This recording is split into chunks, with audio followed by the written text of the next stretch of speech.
যারা ক্ষমতায় থাকবেন, যারা সরকারে থাকবেন, যারা বিরোধী দলে থাকবেন, তারা যাতে সাধারণ জনগণের কাছে জবাবদিহিতা তাদের নিশ্চিত করা যায়।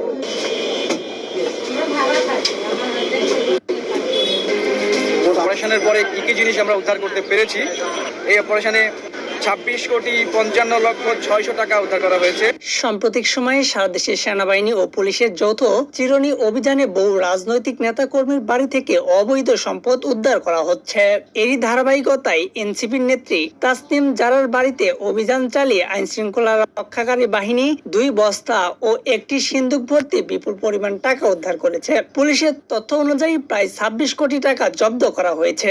এক সময় যৌন বিশেষজ্ঞ ও কন্টেন্ট ক্রিয়েটর হিসেবে পরিচিত ছিলেন তাসনিম জারা। পরবর্তীতে এনসিপির নেত্রী হন এবং আওয়ামী লীগ ও বিএনপির দুর্নীতি নিয়ে কথা বলেছিলেন। তবে জুলাই আন্দোলনের অংশ না নিয়েও তিনি হঠাৎ অগাধ সম্পদের মালিক হন বলে অভিযোগ ওঠে। অভিযোগে উদ্ধার হওয়ার অর্থের উৎসাহ সম্পর্কে তদন্ত চালিয়ে এবং এই ঘটনার রাজনৈতিক অঙ্গনে ব্যাপক আলোড়ন সৃষ্টি করেছে।